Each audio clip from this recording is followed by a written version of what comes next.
Woohoo! We're live. It's a dance party over here. Hello, everyone, and welcome to our live show to discuss the April Book of the Month for The Name of the Book. Obviously, we're going to be talking about Howl'S Moving Castle, and joining me, we have Rochelle. There's a couple of people who may be joining us a little bit later on, but it seems to be a busy day for a lot of the hosts. So you've got the two of us fabulous people. But yeah, we're going to be talking about Howl'S Moving Castle today. Before I jump into that, I just wanted to mention that the May book of the month is Black Leopard, Red Wolf by Alan James. This chunky book. And because it is big as well, we're going to be doing our book meets and live show on the first weekend of May. So I think it's the 1st and the 2nd. No, 3rd, 4th? 1st of June. June. That's why I got confused. I think it's the 1st and 2nd of June. Yeah, it's the 1st and 2nd of June. Thank you. It's a day. It is a day. Okay. We're all braining really well today. It's a struggle. Okay, yes. So next, we're reading that, but today, let's stick with Howl'S Moving Castle. So, Rochelle, do you want to start with some spoiler-free thoughts on the book and your star rating? It looks like in the comments there's quite a few people who have been really enjoying it, so, like 4 and 5 stars for the most part, which is very exciting. What did you think? So I have read Howl'S Moving Castle previously a couple of times. First read it late primary school, so I think I was 10 the first time I read it, and then I've reread it since throughout school for like English, and then we watched the anime in Japanese a couple of times. So yeah, I was definitely revisiting, and then so I gave it 3 stars, or like 3.5 stars. With the writing style, I always find it difficult to keep like not going back and being like, was this element introduced before and did I miss it? Or yeah, I get that. Is it just like showing up for the first time? I don't know, I don't remember. But yeah, so like I enjoyed the imagery, but it's definitely one of the ones I find more difficult to keep track of. Yeah. No, I actually totally get that. There was a couple of people that also felt the same way in the book meet yesterday, but I also do agree with the writing style. There were some times where some things were also described a little bit confusingly, so I'd have to reread, or I need to reread to really figure out who was saying what. And there's a lot of like the stuff with the magic and things like that just kind of like really, with no fanfare, they just kind of like dropped in there and not really explained. So you're like, wait, was what? Yeah, with the magic, I feel like you definitely have to have read some of Diana Wynne Jones's other series or books set in a similar area, because she explains those things in much more detail, and you can kind of be like, oh, that's why that magic worked in that way. Oh, that's actually really interesting to know, because I felt like the magic, definitely is not explained very much. So that's really interesting that it's kind of similar across her series, or at least you can make those connections. Okay, that's good to know. Other series, the Christomancy series, a couple of the Brisbane book clubbers had read those previously. And they had much less trouble being like, oh yeah, no, I know what this is about. Like, cool. I'm also, before I dive into my thoughts as well, I'm also curious what you would have like rated the book when you were younger. Oh, when I was younger, when my brain was more flexible and more able to keep up, it was definitely something that would have been like a 4.5 or 5 stars when I was younger. Yeah, that's really interesting then. There was actually something that a couple of people said in the meet yesterday, like if they'd read it when they were younger, they probably would have enjoyed it a little bit more. Hello, elves. Welcome. Oh. I'm no makeup. Up to I'm slightly tired. You're fine. So we were just talking about I can't remember what we're talking about, but there was someone yesterday who said that they just felt like they were thinking about it too logically. But obviously, if we were younger, having read it or even reading it for the first time back then, we would have been like more accepting of a lot of the stuff that popped up and not like overthinking how a lot of the magic worked, since it's not as explained. Yeah, I get that. I read it, like the first time I read the book, I was younger. So probably a lot of my experience there. Yeah. Yeah. Okay, so thank you, Rochelle, for sharing us your thoughts. Blah blah, Rochelle. Howl'S. Oh my god, I was about to say Estelle. It's closer than I've had from other people. I had a boss who used to call me Ruth. I don't know where that came from. Yeah, do you want to share your star rating and general thoughts?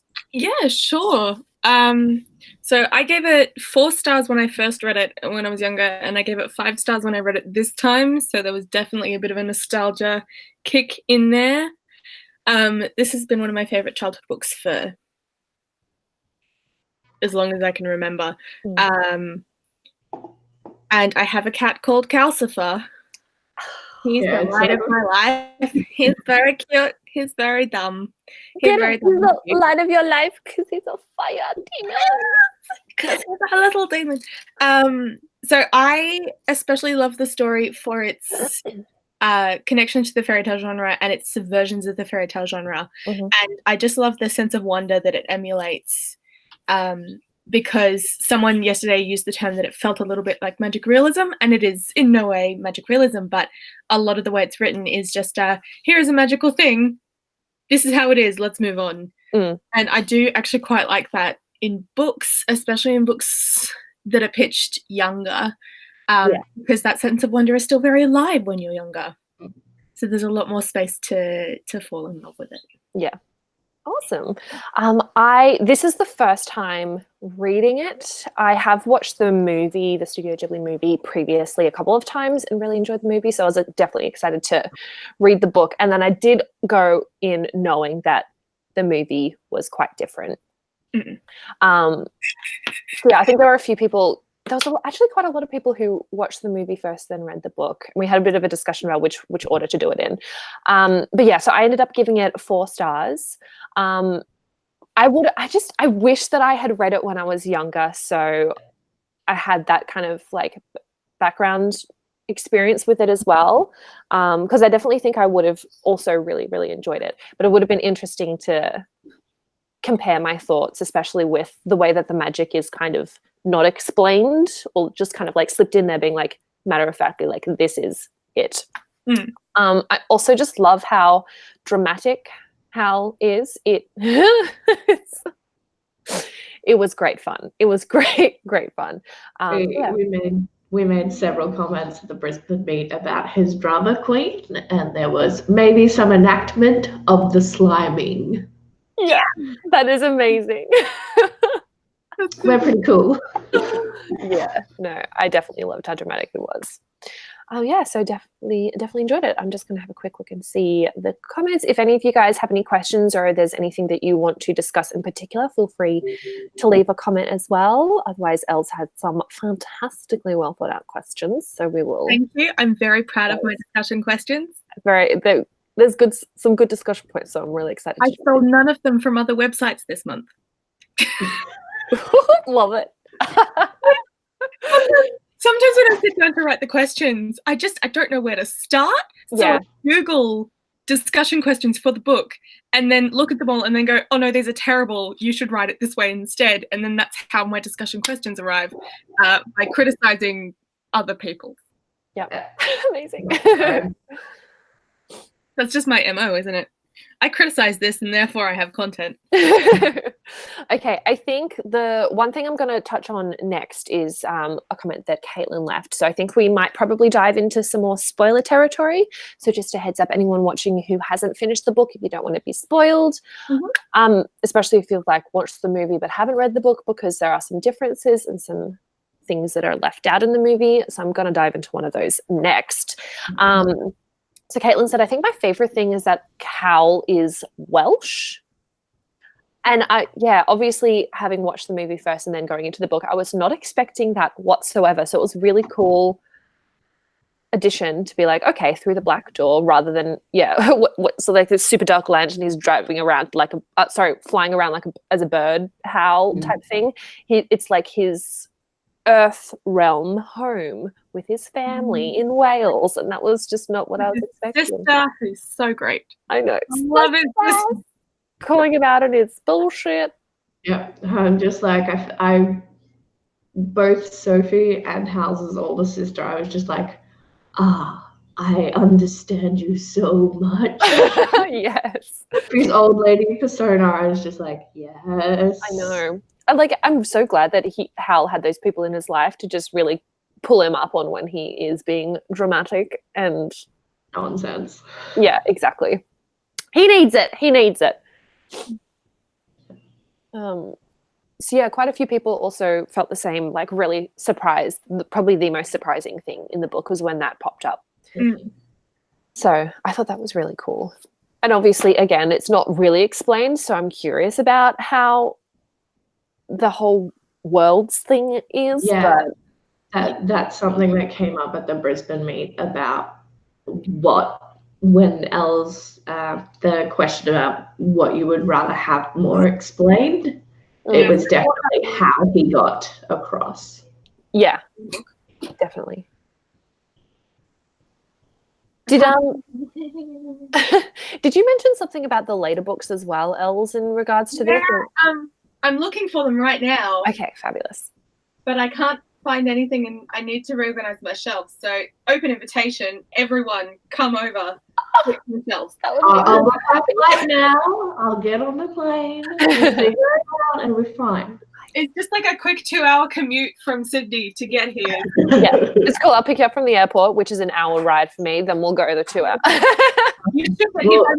Take a day of it. It'll be wonderful. I'm not gonna lie. Yes, the later books follow.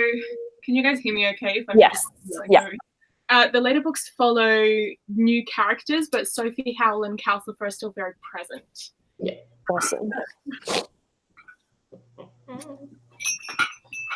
Yeah, actually, someone mentioned that as well. Maybe that's why he is so magic-y, and Ben Sullivan, Wizard Suleiman, as well. I think that was me. Yeah, I think there's.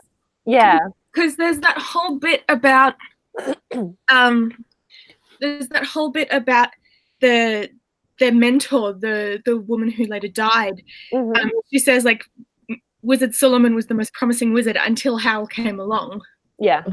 So like they're both supremely powerful, and maybe that is because they're different. They're from somewhere else. What I would have liked more of is why? Yeah. No, definitely, because I would have expected, coming from our world where magic isn't a thing, going into another world with more magic, my expectation would be that they weren't super magical and like probably the most powerful of wizards. Yeah, and I mean, this is not an uncommon trope, especially in children's fantasy, and it's not necessarily a case of the person from the other realm having power because they're from the other realm. Like, Narnia is a really big example of this. The Pevensey children, and then Diggory and Polly, because they're from the other world, they're special in some way. And that is a recurring theme across the entire series. So it's not a brand new trope for this series. Yeah. But it would have been nice for a bit more. Yeah. No, definitely. In terms of that trope, I feel like I haven't been exposed to it as much. Or maybe I've forgotten about that trope in a lot of the books that I read when I was younger. Yeah, I mean, it's also very likely. Can be quite subtle. Yeah. Another big example that's not so much children's books, but I don't know if anyone's into musicals. The musical Wicked. Not to spoil that for everyone. The reason she's so powerful is because she's a child of someone from this world and from another world. So then when Dorothy comes, and Dorothy's the one who destroys the witch, Dorothy is also from the other world. Yeah. So it's not super explicit, like the Dorothy connection, but there's that parallel there of this child from the other world is the chosen one, is the hero, because they're different. Yeah. Because they're from the other world. Yeah, definitely. And I mean, I'm sure I'm sure a lot of that trope being like becoming so prevalent was not so much, yes, let's make children from this world special. It was just, we're going to write a story about a child from this world who gets to go into another world and gets to save the day.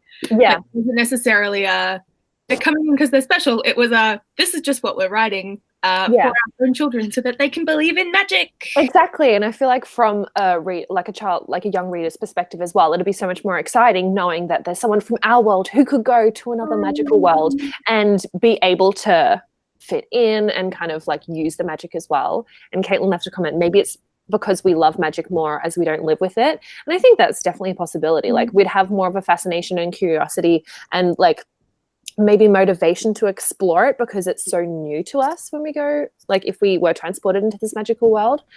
So really interesting thought as well. There's so much stuff in the chat and I'm trying to catch up. And I can't. I like everyone who gave it 4 or 5 stars. We're friends now. Which is pretty much everyone. There was a couple of people who rated it like 2.53 stars. Contentious. But I love a contentious 2.5. Yeah, but these were the people that said maybe I'm reading this too old and I'm thinking too logically about it, and I would have enjoyed it when I was younger and a little more accepting of the fact that the magic isn't overly explained. It's just it is what it is, and you've got to accept that. So definitely a really interesting point. I found my copy of Castle in the Air. It's under my computer. Oh, that's not gonna help.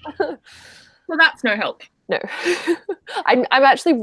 I didn't know this was a series until our last book meet when we were talking about Priory. And then at the end of it, we're like, okay, jumping into this, and someone mentioned it. I was like, what? Yeah, I think I'm an expert. Yes. So I'm really excited to read the rest of them. Oh, great. So the Castle in the Air is kind of inspired by Aladdin. Ooh. So we were talking about yesterday about how Howl's Moving Castle is very much rooted in English magic.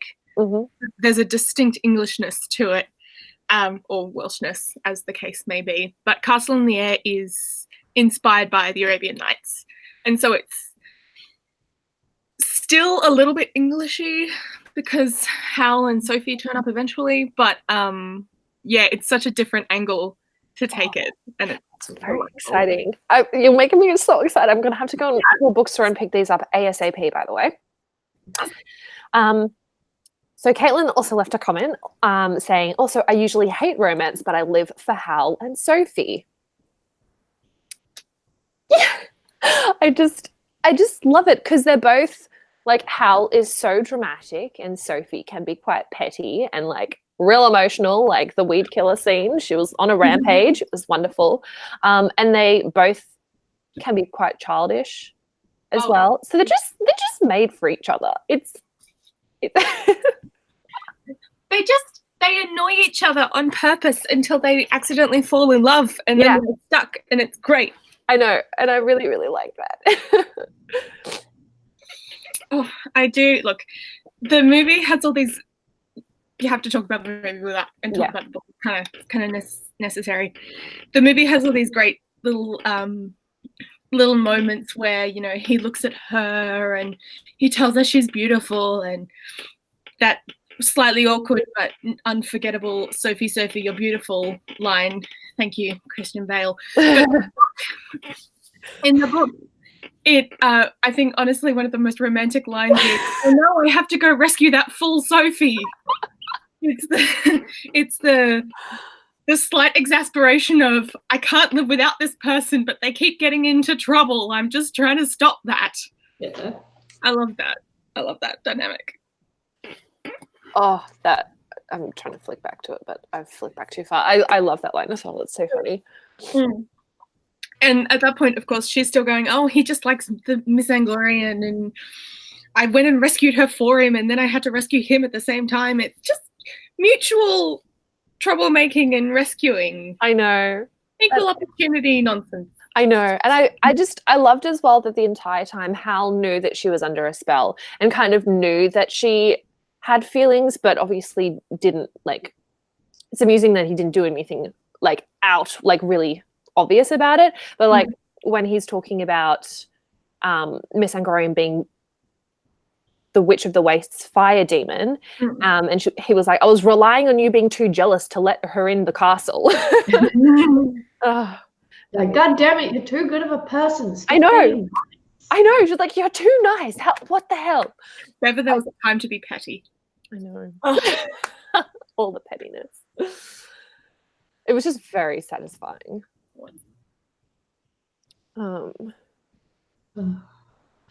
Yeah, we at the Brisbane book club we were talking about whether we thought Hal and Sophie would last as a couple, and we were like, they're either gonna get their shit together and be the ultimate power couple, or they are just going to destroy each other with their exasperation and troublemaking. Yeah. And Elsa's like, I'm not saying anything because I've read the next 2 books. I want to. So, like, if has read the next 2 books and anyone goes out and reads the next 2 books and wants to talk about this, by all means, just send me a message. I will talk about this for ages. I will. I'm really excited about it. You have no idea. There's a bit of a time jump, so be prepared for that. You don't get to see, like, their relationship develop from this point. Okay.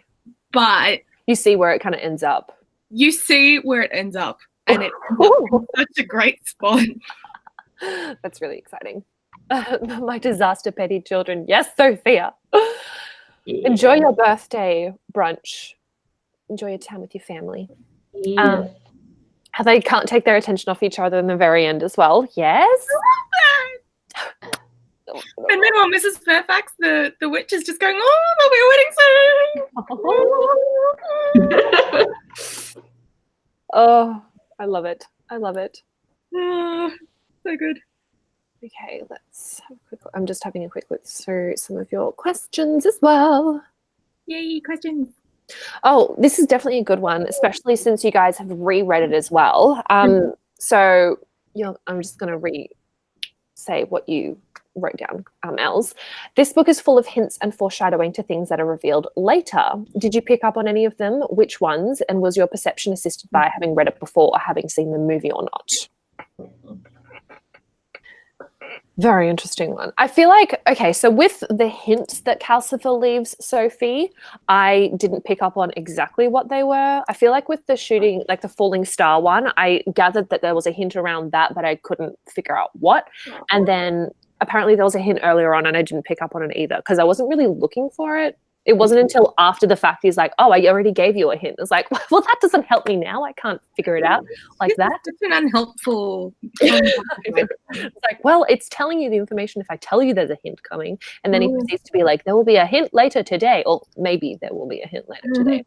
Yeah, I wouldn't have gotten it anyway. Yeah, so I definitely did not pick up on those. But with Sophie having magic and being like using her words for magic, I didn't completely didn't completely grasp the fact that she had power, but I did pick up on something earlier on when she's talking to the hats and she's saying, you are X and Y, you are this and that, like just the qualities of the hats. And then when the Witch of the Waste came in, she recited the exact same qualities that Sophie had said when she is being shown each of the hats, and I was like, okay, there's something here. How did she pick up on that? But I didn't quite make the connection that it was Sophie having power, at least not that early. Actually, no, I didn't pick up on the fact until she's like, oh, that was me who like sewed in that power, like magic into the coat. How it makes him more attractive. I'm pretty sure when I first read it, I had already seen the movie. So that was, I don't think I would have picked up on that the first time I read it. I think I would have just, breezed through it and then gone, wait, she had magic this whole time? Yeah, because in the movie, is it ever... It's not explicit as such. They sort of go, oh, Sophie, you're powerful in your own way. Right. But they don't necessarily say, Sophie, you're a witch. Yeah. So, it was either the movie or having read the book before when I really picked up on it. And so I loved rereading it this time because all of that stuff was so obvious to me. You know, Calcifer going, oh, Howl, he's heartless. Yeah. Yeah. My son! So I do actually love the experience of this book, the experience of rereading this book. I think it's such a great book to return to because there's so much that you can pick up on the second time. Yeah. Definitely. And I feel like that would have been beneficial for a lot of the people reading it for the first time, because they got to the end and they were like, hang on, like, what was the contract between Hal and Casper? Like, explicitly, what was it? Because they hadn't gotten those earlier clues and been able to like put the puzzle together. So I think if this is a book you do want to read, you should definitely like read it, turn it back over, and start from the beginning and see like. We had someone yesterday who read it twice in the month. Yeah. And so I really enjoyed her opinions because she'd read it so close together. Exactly. Yeah. And that was great because for me it's been a few years. Yeah. But not since I've. Yeah. Movie. But yeah, so I am always so interested to hear about what people can pick up on the second time, because I mean Diana Wynne Jones, her books are often so subtle, and that's one of my favorite things about them. But I'm sure there are things, even though I've read like books like Howl'S multiple times, I'm sure there are things I missed those times. And I'm definitely excited to reread it by listening to the audiobook, because one of someone had been on and off listening to it. She flipped between the physical book and the audiobook and said the audiobook is amazing and the narrator does a really good job. Yeah, we had one of the Brisbane babes listen to the audiobook as well, and she highly recommended it. Yeah, so that got me very excited to reread. So I'm going to have to go back and listen to the audiobook, then I'll read the second book and reread that on audio. I'll just continue on my happy way. Sophia said, Mrs. Fairfax is me. I am that aunt. No, I'm definitely, as the eldest child, I identify so hard with Sophie and her old woman curmudgeonly. Yes, as a person now, I relate so hard. I think I just relate to Hal, you know, just a little bit arrogant and whimsical and petty and dramatic. And I love it. I've changed my hair color that many times. Yeah. Yeah, same though, same. You have to find the non-abridged audio though, because that's the only one Audible has. Oh, that's such a shame. Okay, I'll have to go home. How do you abridge that? I don't understand. That is ridiculous. How do you abridge this? Okay, I'm gonna do some hunting and investigating where. While you look, can you try and find my copy of House of Many Ways, because it has vanished. All right, I'll just buy them all again. I for sure have the space for that. Definitely. Every year when they bring out the new Harry Potter House editions, I'm just like, I already have 2 copies of this series. I know. But I'm gonna buy all of them anyway. Yeah, look, I'm doing pretty well with Harry Potter in not buying any new ones, mostly because I'm still cranky about the epilogue. It's been let's pretend it doesn't exist. But I do have 3 copies of my favorite book, which is Jonathan Strange and Mr. Norrell. So I'm sure I'll get more. It'll show up eventually in your house. Yeah. That's one of those books where it explains a lot about why I like Howl'S and then why I like Jonathan Strange, because it's that same English magic, that structured, ordered Britishness. The British are very particular. You've got to put the tea bag in first, then the sugar, and then the milk when you're making tea. Don't put sugar in tea, you no. Do what I want. Sugar's delicious. Honey is where it's at. Come on now. Okay. Have we got other questions from people? I was just about to go and have a look again. Yes. There's an unabridged one on YouTube. Ooh. Did anyone else think the turnip head was really creepy? Yes. Just a little bit. Yes. He reminded me of the Scarecrow from The Wizard of Oz. Didn't like him either. No, it was fine. I actually probably found the dog more unsettling because I feel very uncomfortable with talking animals in any form. See, I love talking animals. I'm like, give me that sass, because they're always sassy as hell. I know, this is so true. I Like, will Mr. Kindly, what's Mogget and the disreputable dog. Mogget, yeah. Oh, Yeah. thank you. Like, those are the two I will make exceptions for, pretty much. Mogget and the disreputable dog, because they're genuinely good. They're amazing. Okay, I might have to say, I just like, I feel uncomfortable with talking animals unless written by Garth Nix. Fair. Where we're at. Fair caveat. Fair. Yeah. There was Folio Society is bringing out a Howl's Moving Castle in September, and I'm so excited as the illustrations were voted on from over 200 artist works. Oh, interesting. I'm ready. Someone may ask, what do you guys think about the way the movie complemented the book?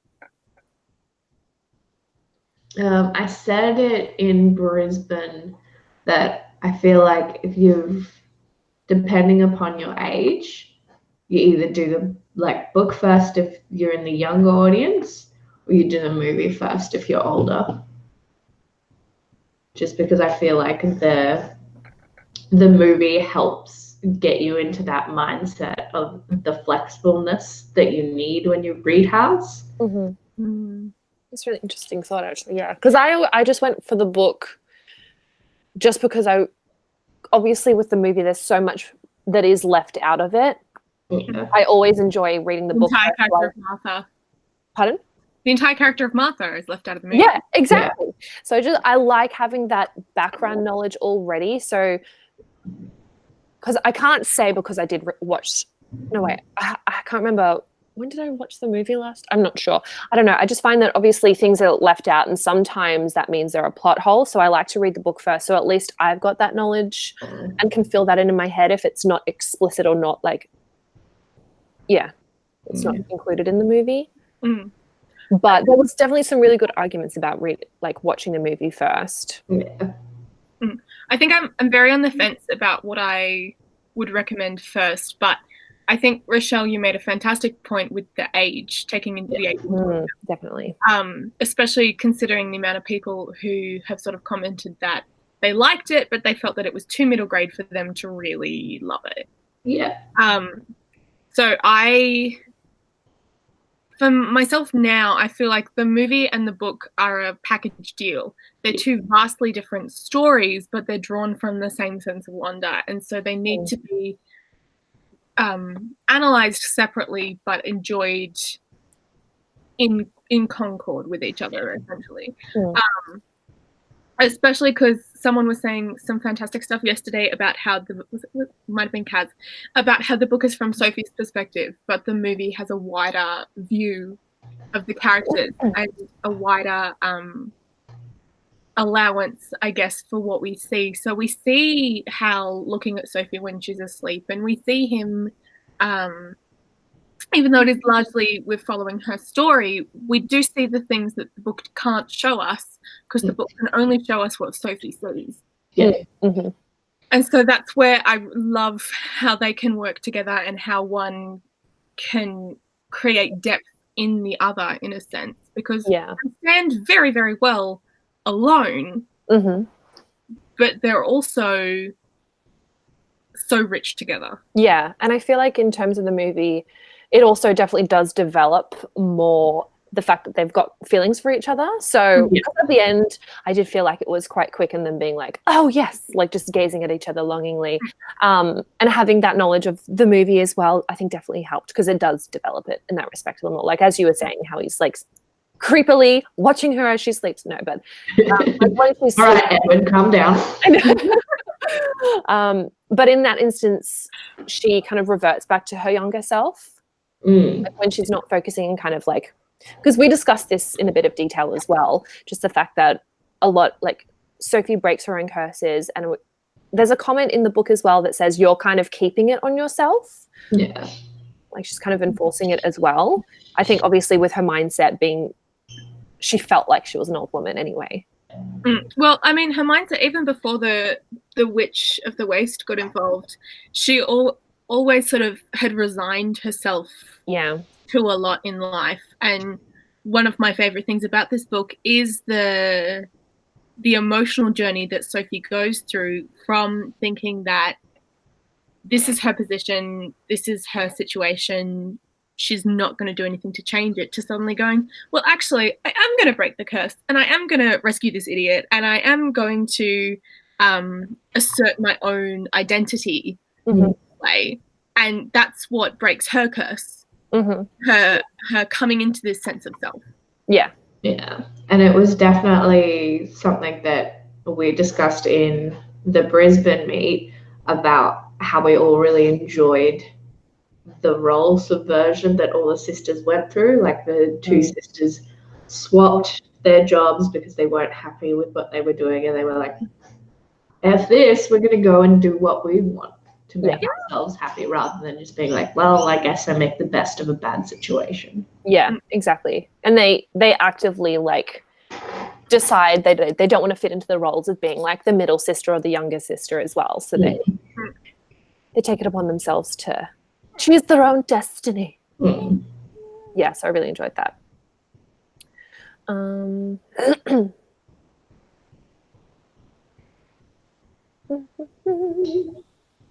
Just thinking if there's any of the questions that you had, Els, that we haven't quite touched upon.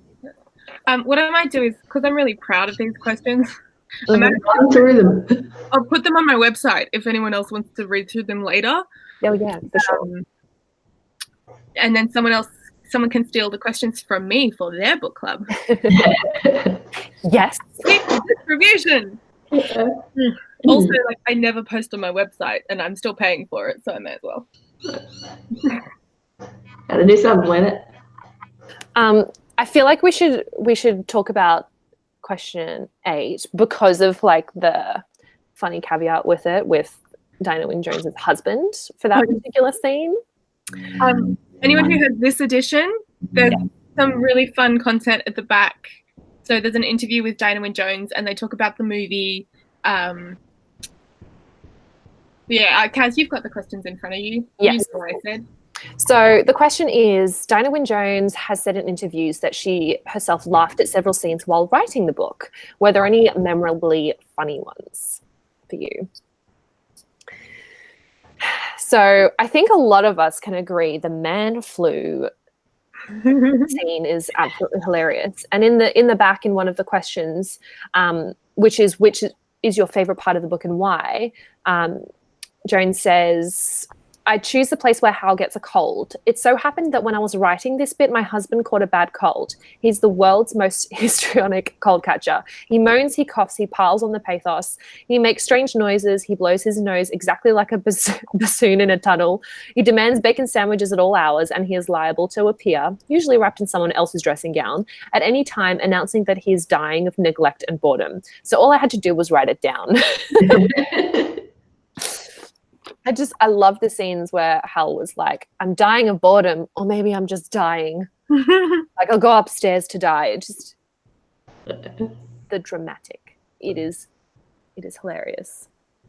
I think my favorite is just the bathroom. Yes. The bathroom and the pink hair, and I'm just like, beautiful. Yeah, the fact that he slimes the entire place and because it's like slightly pink, and then the next day he's like, actually I love it. Yeah, actually it works on me. Only me. And I really like the scene where Sophie and Michael are trying to catch a falling star. I do really like that scene. I have no clue what they're doing. And that was not playing along. The star's reaction as well. It's like, I'm trying to catch you. It's like, no, I'd rather die.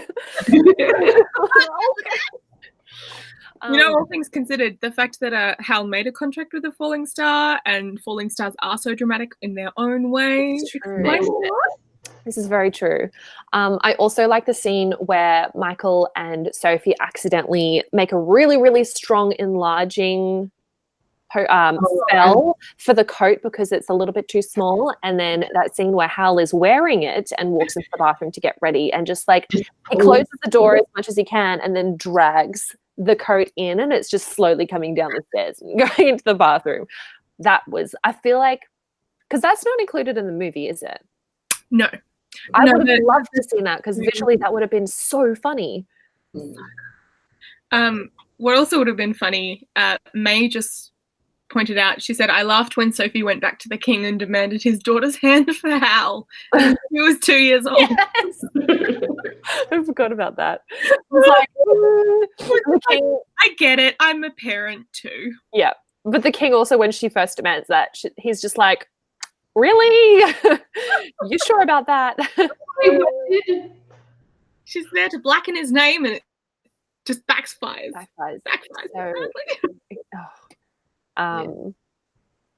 Abigail, I love how Sophie just ignores it, saying it's just a tantrum and that she's good with tantrums from experience with her 2 younger sisters. I think at Brisbane we also really enjoyed when Sophie's first going to Howl'S. She's like, he takes young ladies' eyes and crushes them up to use in his spell work, and it's just like his eye cream and stuff. Like, oh yeah, when we discover later, he just has eye cream and all this skincare stuff. He's so vain and cares about his appearance. He's just got so many beauty products. So beautiful. Oh, it's great. All right. I think if we don't have any more questions, we might wrap it up. I'll just have a look. If there's anything that we've missed that you want us to discuss before we finish up, definitely shoot us a comment. In regards to the Hal and Sophie, just because it popped into my brain when I was rereading the book, do you guys know what the 5 love languages are? Oh, like gifting and acts of service and stuff. Yeah. Words, or is that words of affirmation, gifts, acts of service, physical touch, and quality time. When I was reading the book, I was just like, I wonder which works for each of them. Oh, that's really interesting. Especially since it's not like words of affirmation. Definitely not that one. They're like little children who tease each other because they like each other. Yeah. So, I thought that Sophie's was definitely acts of service. She just does everything for everyone that she cares about. Yeah. But I couldn't figure out what Howl'S was. I mean, there was a little bit of acts of service for him because he did do things for Sophie and not tell her. Yeah. Like getting rid of her pain and aches. Yeah. Woman, and like asking her what she wanted the shop to be. Yeah. Like, flowers and everything. Yeah. I want to say I don't think we can say quality time because they appear to spend more time together in the movie than in the book, but in the book they they mostly talk about when he's away and it's just her and Michael and Cal so far. Yeah. That's 1, 2, 3. Words of affirmation is right out. Yeah. What was the 5th one? Physical touch. Physical touch. Okay, so not that one either. So maybe it is just acts of service. In his own small, subtle way. Yeah. Very subtle. Okay, May left another comment. When they went to Wales and Hal's nephew is like, he'll lose his life, and Sophie thinks it's real. That video game scene was so funny. The way that it was described from Sophie's perspective, like with the roots coming out of the wall, like this boxy thing had grown out with these roots, which are the cords for the computer. And just also, I also forgot how old this book was until the moment where the doors closed. Hal has given them a game, which is like basically his life in a game. But the actual game is like the text-based ones where you're given a scene and you choose the options. Like it's so 80s, so old, and I loved it. Green. Honestly, my favorite part of that whole scene was Sophie trying to be helpful and going, "Oh yes, we have to get back. The servants will be stealing the gold plates." To his sister, who thinks he's no clue. Yeah. And obviously she'll be, what was her name? Megan? She'd be like, what is this old woman on? She has lost her marbles. So it really did not help at all. I found that really amusing as well. There's been some giving gifts put forward by the chat for Howl'S because he brings Sophie and Michael gifts. I get that. Yeah. And I think, I mean, I am no expert on love languages at all. Like I know virtually nothing. So my mum tried to get me to read the book once, but then I just didn't. But I mean, I'm sure certain acts can be perceived as gifts also, like giving Sophie the flower shop. Yeah. Like he wasn't just giving her the choice, he was giving her a way to support herself and to do something where she felt productive. Yeah, exactly. And I think in a way that can also that's a gift. Yeah, I agree actually. That's a good point. Oh yes, when Hal says to Sophie that he thought bringing family to her would make her happy, like at the end. That was lovely. I mean, technically he was like, I thought it would distract you. But that too, but still this bringing them together. It could be dual purpose. It could be make her happy. He knew, because he knew that family was important to her. Yeah. I want to be a fly in the wall in the conversation where Letty and Martha explain that there's only one Letty and Martha's not it. Yeah. To Michael. It was like, my Letty. Michael needs. Please tell me someone gave the boy a clue. Like, I know, because there was the scenes where they were together, or and I was like, he's just not questioning this. Please mention it once. I know. Yeah. He's just a pure little bean. He doesn't understand what he's getting into. I know. So beautiful. And I know he's not as he's aged down in the movie. So he's 12 or 13 in the movie, but he's 17 in the book. Yeah, 16. I know he's aged down, but I still think of him as that tiny child. Same. Tiny child. I know, that's why I was like, oh, he's just got a little crush when that came up, because I pictured him as that really small child from the movie. Yeah. No, they're having a consensual relationship, but because of course their sisters are young as well. Her sisters are 17 and something like that. 15 is Martha 15? I think it mentions something like that, because also obviously she has a spell where she's looking like Letty, so she's a little bit older. Yeah. Something like that. Yeah. And Sophie's 2 years older than Sophie's 1 year older than Letty. And Letty is 1 year older than Martha. Okay. So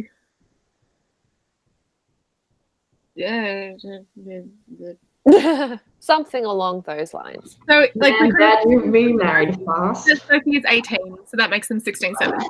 Yeah, cool.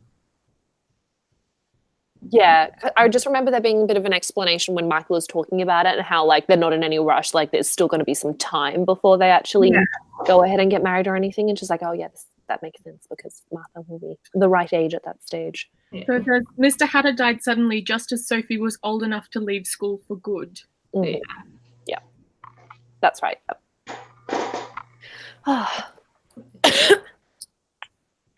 All right, well, I think we might start wrapping this up now.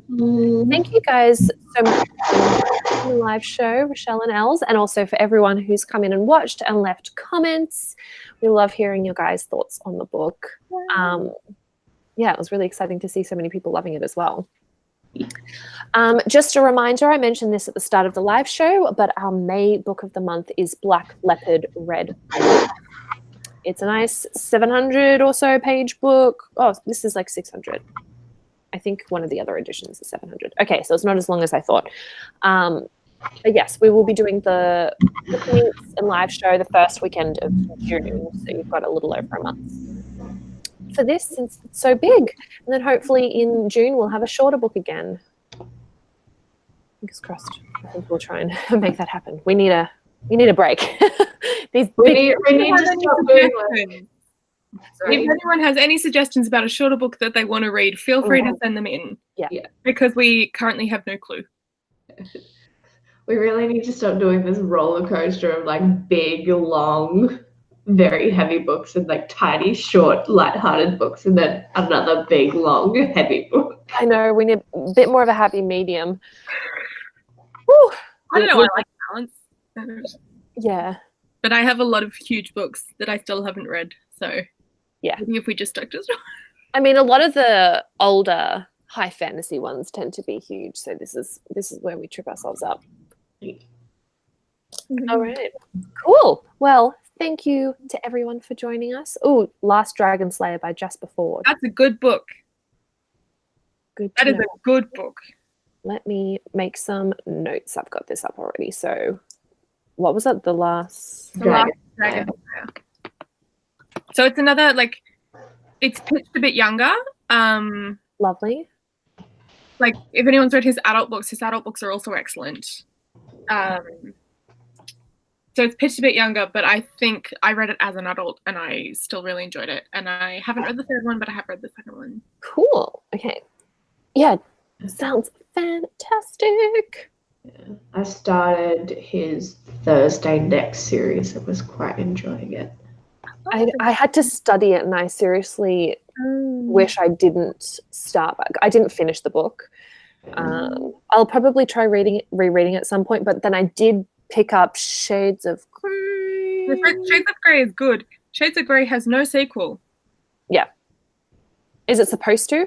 Yeah. I thought so. Oh, it's listed as the beginning of a series on Goodreads. So annoying. I would not be surprised if it is re-released in a couple of years under a new title. Okay, good to know. I will hold off reading it until I know more. Just because it came out before 50 Shades. Oh, yeah. Right. And then that took over the cultural zeitgeist. So, for all we know, the publisher is just letting it sit for a bit. And that's what I'm hoping is happening because it was a really good book.